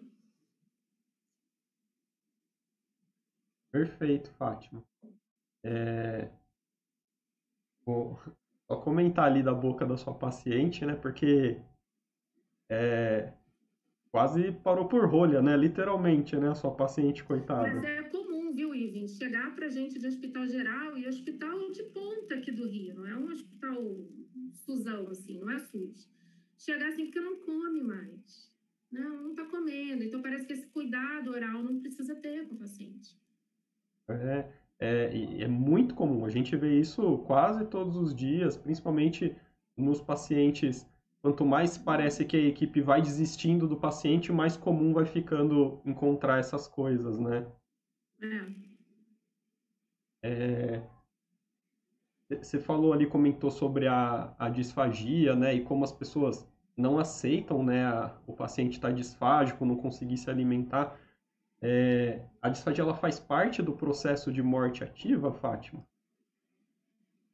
Às vezes não é nem disfagia, às vezes é recusa alimentar. Às vezes ele enjoa na hora de comer. Né? Às vezes ele faz refluxo na hora que ele está comendo. Comer para ele é desconfortável, não é mais prazeroso. É prazeroso para quem está em volta, não para ele. Às vezes comer para ele não tem mais sentido, não faz mais sentido. E eu acho que o que incomoda muito a equipe é assim, quanto a gente pode tolerar dessa disfagia quando o paciente quer comer, né? Eu acho que isso é o que mais incomoda todo mundo. Não, ele é disfágico, mas ele quer comer. Não, mas paciência, azar dele. Ele quer comer, mas ele vai engasgar, então esquece tudo isso. E eu falo que nós temos uma dificuldade grande lá no nosso serviço, e aí sem crítica nenhuma, porque eu acho que é uma característica da fonoaudiologia de lá do serviço, mas eles são realmente muito, assim, impositivos, no sentido de, olha, não, ele é disfágico, é sonda, é gastrostomia, e se vocês acharem diferente disso, eles muitas vezes consideram que a gente está passando por cima da conduta deles. Então, é bem difícil essa conversa lá. Como é que funciona bem onde você está, Fátima? Onde eu estou, sim, porque a gente já tem essa visão diferenciada, né, Daniel? Mas quando eu lido com um paciente, por exemplo, que vai para outro hospital e ele chega num outro hospital, teve alta, da gente, normalmente ele vai para casa, né? O hospital vem de um hospital geral, vem para a transição e vai para casa. Quando ele volta por um hospital geral por algum outro motivo, depois ele vem para a gente, ele fala, Fátima, lá não me davam nada, eu não podia comer nada, eu não podia nem chupar um picolé, eu não podia chupar um sorvete, eu não podia nada. A gente esquece, às vezes, que enquanto esse paciente é lúcido, ele tem direito de escolha, né? Então, eu sempre pergunto, você sabe que você vai aspirar, você sabe que você tem risco de fazer pneumonia, você quer comer? Quero. Isso. E com a família eu também converso muito. Ele tem risco de broncoaspirar, tem risco de pneumonia. A gente se cerca do que a gente pode, né, Daniel? Medida neural adequada, posicionamento no leito, bota numa consistência que seja mais adequada para ele. Mas ele tem risco, tudo bem? Tudo bem, eu quero que ele coma. Eu acho só importante frisar que esse trabalho ele não pode ser a decisão de uma pessoa, mas muitas vezes a gente pensa assim, o paciente quer farofa, então ele está em finitude, libera farofa. Não. A gente vai falar com a equipe de fono, qual é a consistência mais próxima disso, e aí a nutrição vai elaborar. Mais molhadinha exatamente, porque eu já vi coisas de libera geral, porque estamos na finitude, que são bastante iatrogênicas. E não é porque o médico, a médica liberou que isso é seguro. Aliás, pelo contrário, a gente sabe pouco ou quase nada. Então, assim, do ponto de vista médico, está liberado, mas eu só vou fazer se a fono e a nutrição derem um aval. É isso que o Daniel falou, é um trabalho interdisciplinar onde quem manda é a demanda do paciente, não alguém que, enfim, é mais ou menos velho de casa, fala mais ou menos mais alto, que eu acho que não é por aí. Eu imagino algumas pressões, né, Bia? Você, médica geriatra, deve sofrer muita pressão de muitos lados, né? Do próprio paciente, aquelas famílias que super protegem o paciente, que veem ele quase que infantilizando, né? Muitas vezes, e ele não é capaz de realizar alguns desejos alguns desejos, às vezes, de fim de vida mesmo, e do resto de toda a equipe também em volta, né? E o médico, muitas vezes, querendo ou não, apesar de todo esse contexto de equipe que a gente fala, o médico, ele é o responsável por dar o direcionamento de algumas condutas, sim. Então, ele precisa, às vezes, assumir a responsabilidade e falar isso sim, isso não, e claro, amparado por toda a equipe. E isso, na verdade, o único segredo é comunicação, né, Daniel? É sentar, conversar, tirar dúvida, reunir a equipe, marcar. E, assim, não reunir a equipe para dar uma bronca, mas reunir a equipe para um café. Toda quinta-feira, às 16 horas, a gente vai tomar um café junto e a gente vai falar as nossas angústias. A gente vai discutir o que poderia ter sido melhor. Se não tiver caso nenhum para a gente discutir, a gente vai discutir como é que foi o fim de semana.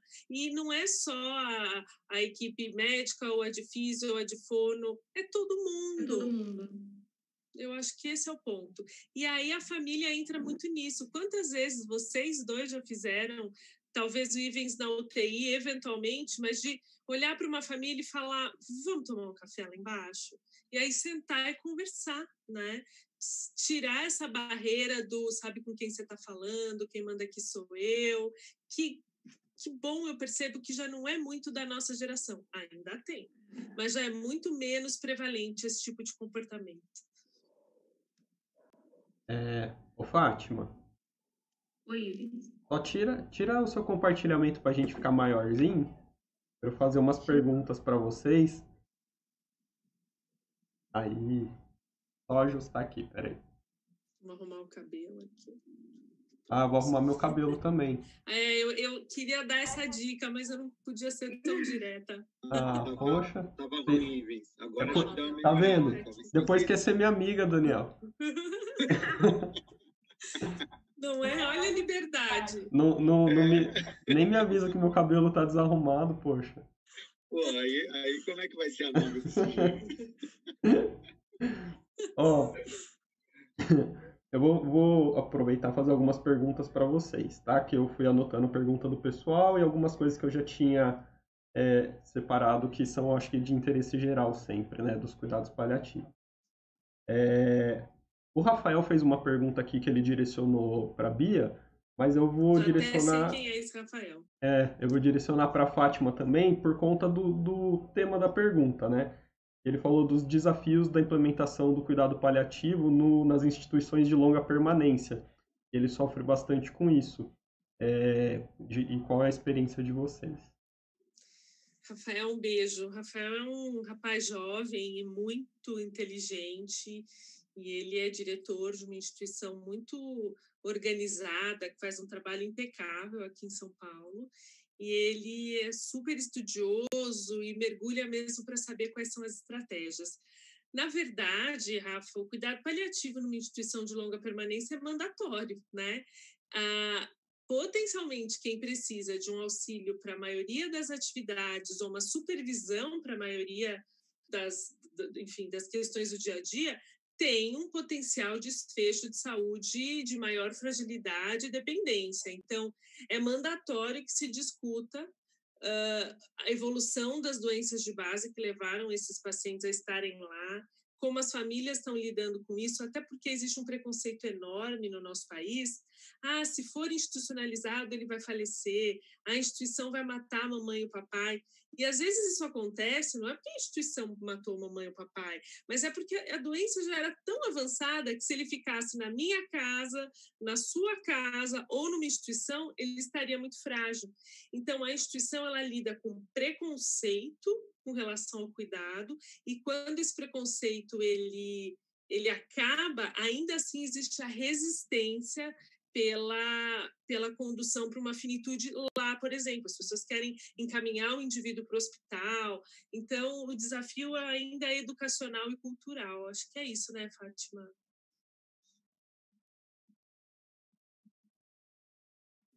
Abriu.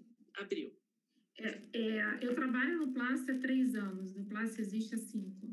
No início, as pessoas viam como uma clínica em que as pessoas iam para morrer. Então, ninguém queria ir para lá, né? O médico não queria encaminhar, a família não queria levar, porque as pessoas vão para morrer. E foi um trabalho árduo mudar essa visão do hospital, e hoje já não é mais assim, mas as próprias operadoras de saúde tinham essa visão também. Isso é verdade. Alguns lugares eu vejo, assim, eu acho que, sendo muito bonzinho, mais de 95% dos pacientes de uma ILPI indicação de cuidado paliativo, né? Sendo muito bonzinho. A Bia falou 100% aí, né, Bia? Com certeza. Doença potencialmente grave. Exato. E eu já vi, isso ninguém me contou, não é uma história, de um médico lá do nosso setor, ligar para uma ILPI falando, olha, nós vamos mandar uma paciente, enfim, e ele tentou fazer um cuidado paliativo mais, eu falo agressivo, mas não sei se é esse o termo, mas assim, mandar sem a sonda, mandar sem dieta, mandar ela com hipodermóclise, sem antibiótico, enfim, fazer um cuidado paliativo mais exclusivo. E o médico no telefone vira e fala, olha, eu entendo que vocês estejam seguindo essa linha, mas aqui na nossa instituição a gente não acredita muito em cuidados paliativos. A gente não concorda muito com essa linha de pensamento. Então, assim, se você mandar, a gente vai repassar a sonda e vai entrar com dieta assim. E aí, aquilo ficou na minha cabeça, eu nunca mais esqueci, porque uma frase que nem sentido faz, né? Não. Eu não acredito em cuidado paliativo. É um cardiologista que não usa AS depois do infarto, porque ele não acredita no AS. Esse cara tem que ser, de repente, psiquiatra, se ele não acredita no AS, mas ele não pode ser cardiologista. Eu faço uma analogia rasa, mas tem coisas que são básicas do cuidado e que a literatura é exageradamente clara em dizer. Então, se o indivíduo não está confortável com aquela realidade, ele pode escolher não estar naquele cenário, e aí tudo bem, né? Então, ele vai ser radiologista, vai fazer ultrassom, tá tudo bem. Agora, ser um profissional de uma instituição e não entender de cuidado paliativo, isso aí é inaceitável. Não existe eu não acredito, né? Existe eu não sei fazer. Aí é mais... Ou eu não estou confortável. Honesto. Exato. Aí seria até mais honesto. Então, eu sinto que isso é um problema, e o outro grande problema é os lugares que dizem que fazem cuidados paliativos, muitas vezes, a hora quando você vai ver um pouquinho mais a fundo, e eu conheci algumas instituições que diziam que faziam cuidados paliativos, você vai ver um pouquinho mais a fundo, na verdade, eles humanizam o atendimento. Então, a humanização é uma coisa e o cuidado paliativo é outra. A humanização pode fazer parte dos cuidados paliativos, mas não adianta nada você realizar desejos, deixar, né, enfim, fazer o paciente tomar sol, ir para casa, ver a família, colocar música e ser o grande provedor da distanásia ali naquele lugar. Então, isso é uma coisa que acontece bastante. Uma reflexão interessante, Ivens e o Rafa, que fez essa pergunta para nós, é que, a rigor, a instituição de longa permanência ela deveria ser um lugar de moradia de longa permanência. E deveria haver uma instituição ligada a ela que a gente chamaria de hospice, quando há um tempo de vida menor que 6 meses e que a equipe esteja bastante serena no controle dos sinais e sintomas da finitude. No Brasil, isso não existe. Então, as instituições de longa permanência são usadas, entre aspas, por nós, para o cuidado de finitude. E algumas são muito bem preparadas e outras têm ainda dificuldade. Mas se a gente fosse ser rigoroso na definição, as instituições de longa permanência seriam lugares de moradia assistida e quando a doença caminhasse ou caminhar para um processo ativo de morte ou um tempo inferido de vida de 6 meses ou menos, talvez o hospice seria o melhor lugar. Então, a gente ainda não tem isso de forma muito nítida. Por exemplo, a Fátima trabalha num hospital de transição padrão ouro, no Rio de Janeiro, que tem um braço de finitude, mas eles têm esse olhar de hospital de transição, né? O nosso residencial do Einstein é um residencial de moradia, mas que a gente tem um andar onde os pacientes... Então, assim, a gente tem andares de hóspices, unidades de hóspices ou leitos de hóspices nessas unidades de cuidado mais prolongado. O Rafael até fez um comentário aqui, né? Que parece que se criou o hábito de evitar conversas difíceis, né? E aí tem uma frase que a gente usa lá na UTI, que é que 1 hora de conversa difícil pode evitar dias, ou nesse caso aí, talvez meses de sofrimento. Dias, talvez, para o nosso paciente, mais meses, talvez, para a família, porque a gente sabe que mesmo depois da morte, a família pode carregar aí sintomas de saúde mental por meses, né, por muito tempo, às vezes por uma questão mal resolvida ou mal comunicada, né? Então, as conversas difíceis ninguém gosta em nenhum aspecto, nem pessoal, nem profissional, mas infelizmente elas são necessárias, né? Mas a gente trabalha com isso, né, Ivens? Nós poderíamos, sei lá, eu nem imagino trabalhar numa floricultura ou ser, sei lá, organizador de excursões, a gente ia ter outros problemas. Mas na área da saúde não tem como a gente fugir disso, né? Não tem. Mesmo quem faz estética pura vai ter uma cicatriz que não vai fechar, alguém que não vai estar feliz, alguém que te procura por estética, mas a questão é muito mais psíquica do que física. Então, a nossa lida, ela tem que ser extremamente integral e acolher essas demandas. E é por isso que eu coloco no final de todas as minhas aulas lá o livro de comunicação. Não é para fazer propaganda, não, cara. Eu falo que se tem uma coisa para guardar de tudo que eu falo, invista em comunicação. E investir em comunicação é pegar um livro de comunicação para aprender a se comunicar melhor. Compra um livro, né? Vê vídeo no YouTube, sei lá. Tem coisa gratuita, tem coisa paga, mas senta e estuda a comunicação. Aprende a se comunicar melhor. Porque é uma habilidade treinável. Não é com o tempo que você vai aprender a se comunicar melhor. E entender o nosso papel, né? Frases do tipo, não sou obrigada, não recebo para isso. Não existe isso, né? Deixa eu fazer uma pergunta para vocês que aparece muitas vezes quando a gente fala de cuidados paliativos. Eu escutei isso, inclusive, esse fim de semana durante o plantão. Inclusive, a Tânia fez essa pergunta no chat, que família não aceita cuidados paliativos, né? Quem que faz cuidados paliativos, quem que indica, quem que aceita? É a equipe médica, é a família, é o conjunto? Como que a gente fica nessa situação? Quem indica é a doença, né? A doença nos diz a evolução, se ela tem cura ou não, e aí nós, técnicos da área da saúde, nós interpretamos os sinais e sintomas. Uma analogia seria um transplante de coração. Alguém tem uma doença cardíaca grave, e aí se faz os scores e as avaliações clínicas, funcionais, sociais, e a equipe de cirurgia diz, olha, ele não tem condições de receber um coração. Ah, mas eu quero. Não, mas não há indicação técnica. E é esse o ponto que a gente quer chegar. E aí o erro, e aí eu vou pedir para a Fátima e o Daniel colocarem o olhar deles como equipe, o erro é que a gente usa os argumentos em primeira pessoa. Eu decidi que não vou passar a sonda. A equipe decidiu que não vai entubar. Gente, quem somos nós?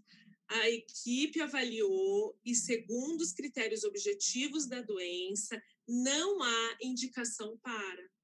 Só que a gente fala em primeira pessoa. Então, as pessoas entendem que é uma decisão. E aí fica essa história, família versus equipe. Só que quem decide é a doença. É a evolução, é a ausência de resposta de tratamento. Enfim, comunicação de novo, né? E aí quando eu falo que eu acho que eu trabalho num lugar privilegiado mesmo, porque quando eu falo dessas conferências familiares, é aí que a gente alinha tudo isso. E às vezes não é na primeira, nem na segunda, nem na terceira, vai ser lá na quarta, quinta. Você vai conversando, vai plantando uma sementinha, pede para pensar, né? Isso. E aí ele vai confiando em você, ele me vê no quarto todos os dias, ele vê o fisioterapeuta todos os dias, e a gente vai estabelecendo esses vínculos, vai escutando o que ele tem para dizer também. Então, às vezes, a gente precisa ouvir a esposa, porque ela tem um link horrível com comida. Né? Não é o problema, não é o paciente, é ela. Quando a gente percebe isso, a gente vai, direciona para ela também. A família também faz parte do cuidado, né? Agora, é lógico que tem contextos onde não há espaço para capilarizar a informação. E aí, nesse contexto, você pode humildemente considerar que talvez você não seja a melhor pessoa para assistir e indicar bons colegas que o façam. Não é um pecado também, porque existem contextos onde simplesmente não há espaço para comunicação. E por isso que eu sou fã da Bia, tá vendo? Só quantas vezes você viu um médico falar que a indicação do procedimento é da doença e não, né, e não do profissional? Realmente é muito raro isso. E uma coisa que é pior do que isso, né, Bia? É assim, o que vocês acham? Vocês acham que a gente tem que entubar ou não, né? Família, ou até para o paciente. Você acha que se você ficar dispneia com insuficiência respiratória, você gostaria de ser entubado? E qual é a condição que o paciente tem ou a família tem de tomar uma decisão dessa, de devo ser entubado ou não, ou meu pai ou a minha mãe deve ser... Claro que vai entubar, faz de tudo, isso é uma possibilidade. Então, por favor, faça isso por ele, porque eu quero que ele viva mais tempo. E as famílias não têm... elas não querem, na verdade, muitas vezes elas não querem o procedimento, mas elas têm mais medo de carregar a culpa de ter dito não para o procedimento do que de, enfim, esse é o ponto. O familiar dele sofra por conta daquilo, né? Esse é o ponto, Daniel. E aí, essas reuniões que a Fátima coloca tão bem são justamente para mostrar que ninguém vai assinar nada, mesmo porque a conduta é técnica.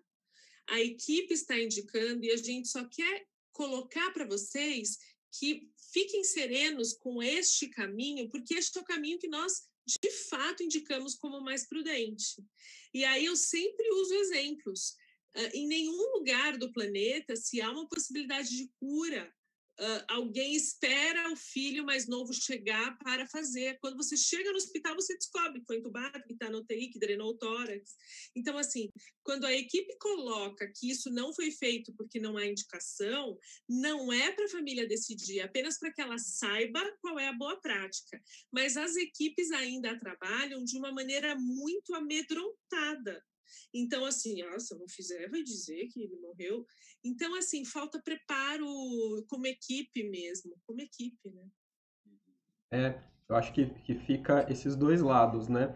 A família, coitada, ninguém quer tomar a decisão de deixar de cuidar de um ente querido, e às vezes parece que eles estão nessa responsabilidade, e a equipe de saúde muitas vezes não tão preparada para um cuidado paliativo, não tão segura disso, numa esperança de ter um respaldo, acaba tentando meio que uma ajuda da família nesse sentido, né?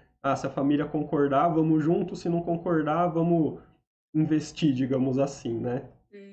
É muito desleal. Uma vez eu fiz uma reunião familiar com uma família que estava na Europa e fizemos por vídeo. O único filho do Brasil entendia a finitude e os que estavam na Europa eram contra. Era um paciente com demência avançada que estava em perda de função renal e a gente queria suspender a diálise porque não havia nenhuma indicação. E aí, na conversa do filho de Portugal, que eu era Portugal, eu fui, assim, bastante preparada para todos os desaforos. Eu conversando com ele, eu falei, olha, essa conversa é só para te mostrar o que está acontecendo, você não vai ter que decidir nada. Ele falou, não sou eu que decido? Não, o seu pai está grave, eu vim aqui dizer que a gente está do seu lado, a gente... eu achei que eu ia ter que assinar alguma coisa, mas se a equipe que decide, eu entendo, eu não estou no Brasil, eu concordo que vocês estão vendo meu pai de perto, então, na verdade, toda vez que o irmão ligava, era para dizer, olha, a equipe quer saber se vai fazer ou não diálise, que é a sua opinião. Na verdade, a gente só queria conversar, a opinião a gente já tinha, que era da doença, né? Então, é libertador, assim, quando as pessoas percebem que elas não precisam assinar, que elas só precisam ter serenidade, que tem uma equipe que estuda isso. E aí, pode não ser o plantonista da UTI, pode não ser o diretor clínico, tem que ser uma equipe especialista.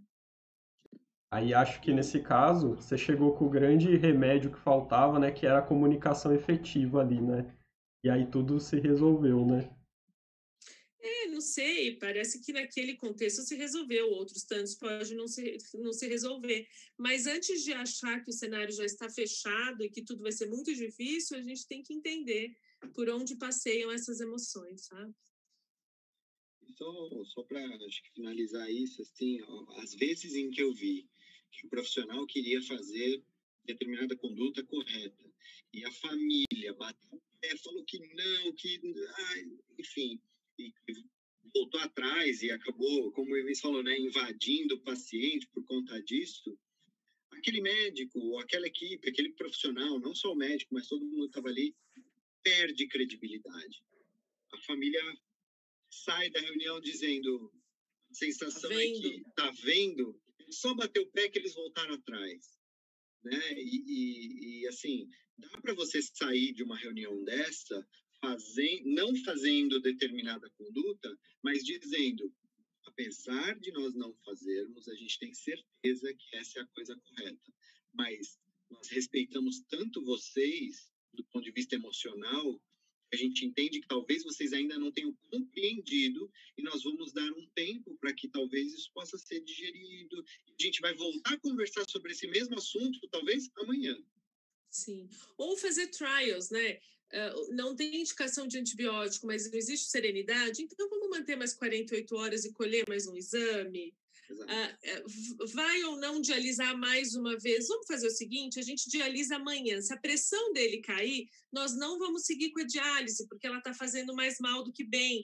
Às vezes, um olhar muito xiita, do tipo, tiramos tudo, não tem indicação de nada, pode não possibilitar esse tempo que a família precisa e que o ser humano precisa de entender. Porque, gente, nós estamos falando de morte, de uma coisa que simplesmente nunca mais vai voltar atrás. É que a gente está tão envolvido com isso que parece, morreu o leito 3, o leito 4 vai morrer amanhã. É muito intenso, né? É muito intenso. Vou aproveitar esse contexto, vou fazer uma pergunta da Roberta aqui, que foi uma pergunta bastante pessoal, tá? Ela falou como lidar, né, como abordar, enfim, em todos os aspectos, um paciente que tem uma biografia bastante reservada e que sabe da finitude da sua doença, que talvez está se aproximando. E aí eu vou até estender um pouquinho a pergunta dela, que ela falou especificamente esse caso é o pai dela, que é um paciente crônico, renal crônico. Eu vou estender até para a família, já para a gente poder dar um suporte para ela também.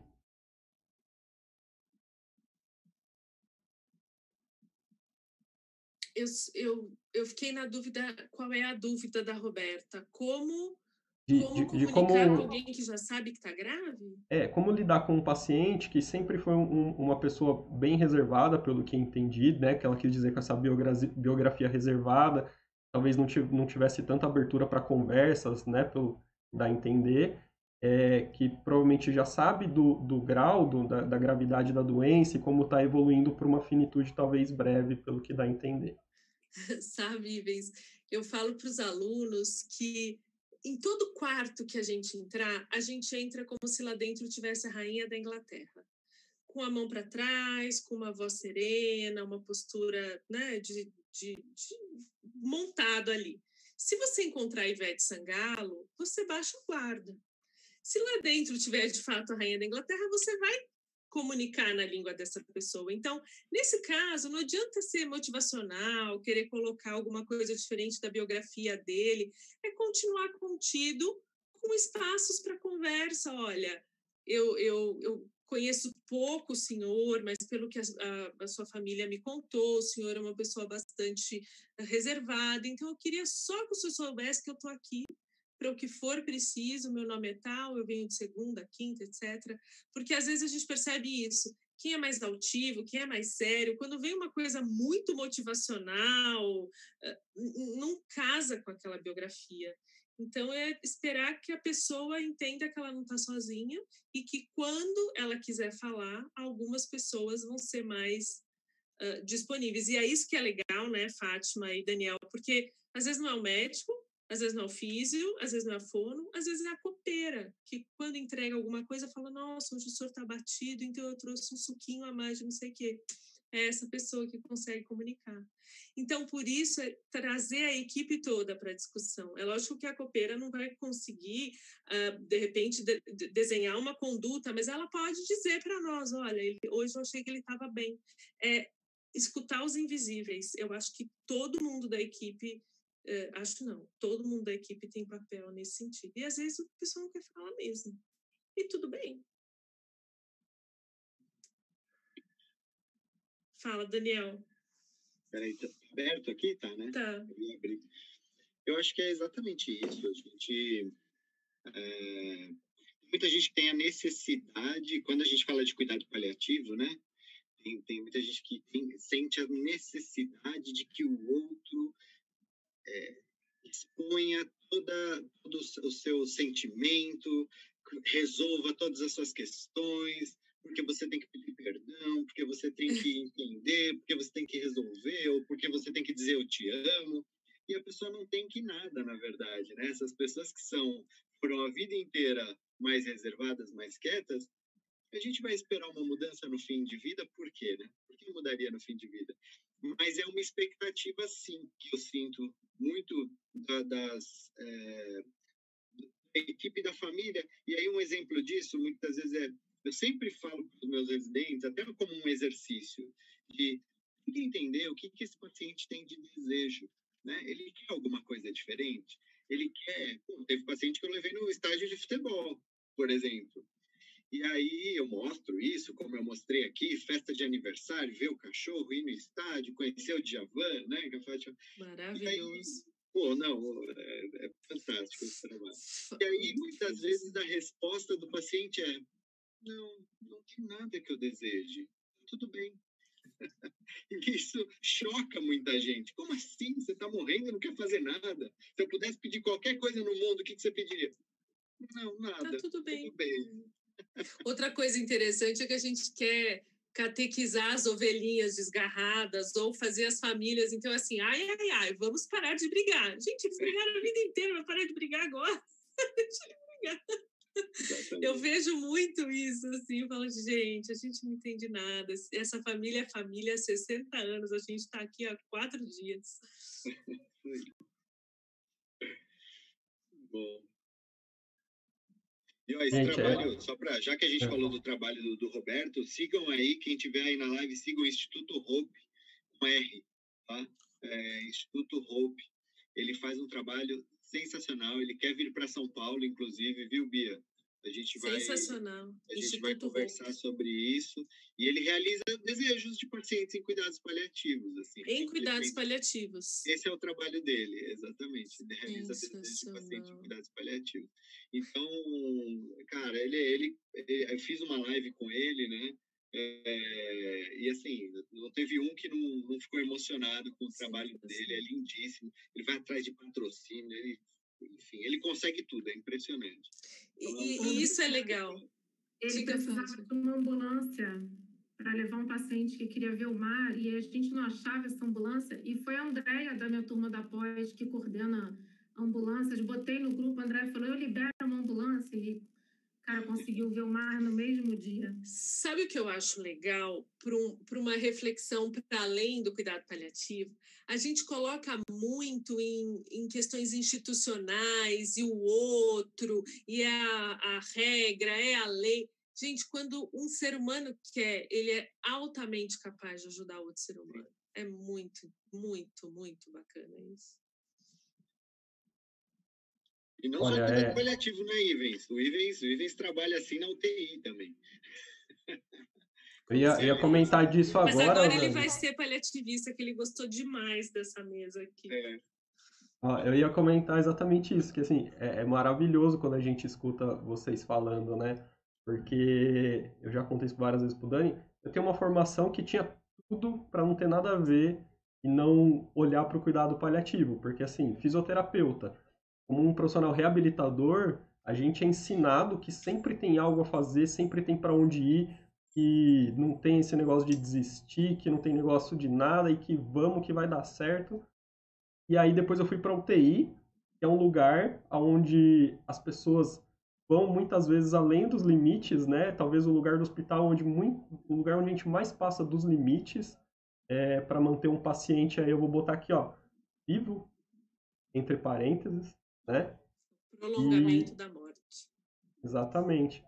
E ainda bem que no meio do caminho aí acabei esbarrando em algumas situações e depois aí algumas pessoas que foram ajudando e lapidando o olhar e as atitudes, né? Inclusive eu falei pro Dani na nossa última live, se você pegar algumas falas minhas lá de 2014 e 2015, nem parece que é a mesma pessoa falando, mas foi o que eu falei para ele, era o contexto de cuidado paliativo que eu vivia, era muito ruim, muito diferente. Então, realmente, o que eu falava era condizente com o contexto que eu estava inserido, né? E aí depois, vivendo outros contextos, tendo outras experiências, sabendo mais, a gente consegue melhorar, né, e adaptar aquilo para nossa nova realidade. Ainda bem, né? Eu acho que hoje todo mundo sai daqui muito enriquecido com tudo que vocês passaram para a gente, com todo esse conhecimento e toda essa experiência. Fico muito agradecido, né? Agradeço aí em meu nome por vocês terem participado, e o nome de todo mundo aí que participou aí acompanhando a gente. Acho que eu falo o nome de todo mundo, né? Quando eu falo que foi sensacional, que foi muito enriquecedor. Então já fica aí meu agradecimento. Para quem está escutando aí, para quem está acompanhando, já deixa o seu agradecimento aí na forma de uma curtida aí na live dessa galera sensacional aí. Já aperta lá o joinha, depois compartilha os amigos, para os amigos também assistirem, ficarem sabendo, porque quanto mais gente souber, quanto mais gente entender, mais fácil vai ser o trabalho do pessoal dos cuidados paliativos. Como eu falo para o Daniel, né, talvez o estado supremo do cuidados paliativos é quando a gente não precisa mais da especialidade de cuidados paliativos, quando todo mundo dentro da sua especialidade já oferecer um cuidado paliativo pleno, né, para os pacientes de uma forma bem integral e harmoniosa aí entre equipe e família, né? Então, queria agradecer vocês. Deixar livre aí para vocês fazerem alguma indicação, deixar algum recado, fiquem à vontade. Bom, vou começar então. Quero agradecer de novo, Ivens, eu espero que seja a primeira de muitas. Para mim foi de fato um prazer. É uma maravilha dividir esse espaço com pessoas tão competentes que eu admiro profundamente e que as pessoas se inspirem, né? Se inspirem em relação ao trabalho em equipe, o cuidado integral. E aí, essa tua interpretação é brilhante. O cuidado paliativo, ele é óbvio, porque ele é cuidado, ele é o respeito à dignidade, o olhar o indivíduo como um todo, que a gente perdeu porque não é que a gente é ruim, mas que a gente foi ensinado diferente por um outro momento da humanidade. E tá tudo bem, e a gente vai viver de resgates e reflexões. Que bom que a gente muda, que bom que todos nós vamos mudar à medida que coisas novas surgirem. Então é isso, agradeço muito.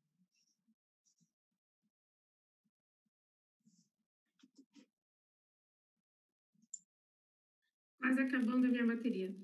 Bom, eu queria dizer que o que ficou de legal disso tudo é que vocês ficaram amigos, né? Bia e Ivens, eu acho. Vocês podem se ver inúmeras vezes. Obrigada pelo convite. Posso fazer um convite, Ivens? E a gente vai ter o CITEM de disfagia da Braskem. O Ivens vai estar lá com a gente também. Então, vocês acessarem braskem.org para se inscreverem no CITEM de disfagia. Agradecer pelo convite. Eu acho que eu estou um pouco mais relaxada agora que acabou aqui com a Bia e com o Daniel. Meus mestres aí nos cuidados paliativos. Um beijo para vocês. Obrigada, Ivens. Imagina. Queridas, a Bia e a Fátima, pô, prazer enorme estar aqui. O Ivens nem se fala, sou fã do Ivens também. Eu acho que é um parceiro de profissão, né, que tem que faz o que eu tento fazer também, né, que é levar a mensagem para colegas e não só da nossa profissão, para todo mundo, para despertar o algo mais nesses profissionais. Né? A gente tem muita gente medíocre trabalhando com pessoas, com a vida das pessoas, né? Não só nos hospitais, nos home care, nos ambulatórios, nas clínicas, e cada vez menos isso deve ser tolerável. As pessoas precisam ser... Quando eu falo medíocre, são pessoas, né, medianas, são pessoas que não buscam, que não melhoram, que não são, né, e vão ficar naquela mesmice sempre. Então, eu acho que levar essa mensagem, projetos como esse, né, de trabalhar por meio de rede social, olha que conteúdo que foi entregue aqui hoje, né? É uma pena que a gente não tenha 20 vezes mais pessoas escutando aqui. A gente sabe quantas pessoas deveriam estar aqui e não estão, né? Mas, por outro lado, eu valorizo quem está aqui.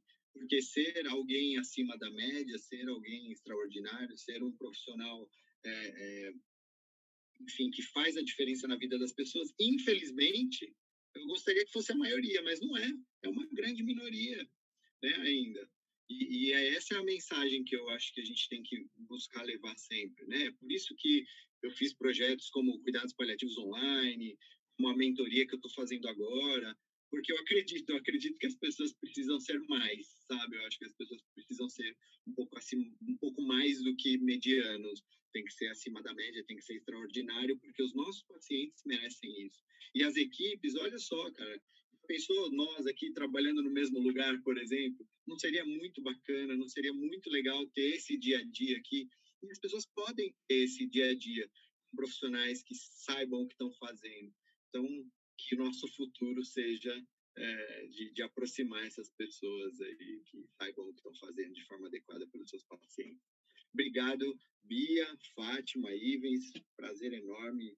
Um beijo para vocês e todo mundo que esteve aqui na live hoje.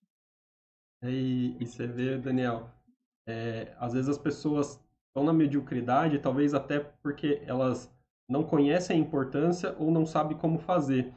E aí, a hora que a gente chega com a informação, talvez seja o primeiro empurrãozinho para a pessoa dar um passo e ir atrás de mais coisas. Por isso que a gente está aí na campanha, né, da Bia no Insta, para que ela consiga levar essa informação também para mais gente e ajudar aí, empurrar as pessoas a Eu saírem. achei que isso ia ficar no bastidor, agora já é oficial. É a Tá na hashtag net. Bia no Insta agora. É. Hashtag Bia no Insta. Porque quanto mais gente comunicando tiver, mais gente a gente vai conseguir chegar, né? Não tenha dúvida. Muito bom. E aí, queria dizer, eu agradeço muito aí, ó, minha amiga Fátima, meu amigo Daniel, deixa eu pensar aqui, a minha amiga Bia. Agradeço muito aí a participação de vocês, tá? Fiquem à vontade quando quiserem sugerir de algum tema, participar de alguma live, falar de alguma coisa. A gente está sempre aí à disposição de vocês, tá? Muito, muito obrigado aí pela participação de vocês. Obrigado aí quem participou. Não esquece, semana que vem a gente vai ter um tema aí que vai bombar, gasometria arterial. Não tenha dúvida, tá bom? Mas nosso recado tá aí, tá gravado, muita gente ainda vai escutar depois disso e a gente vai conseguir melhorar aí a vida de muita gente, isso que importa. Obrigadão, viu, pessoal? Um beijo, boa noite. Boa noite, gente. Um beijo para vocês. Tchau, tchau. Até mais.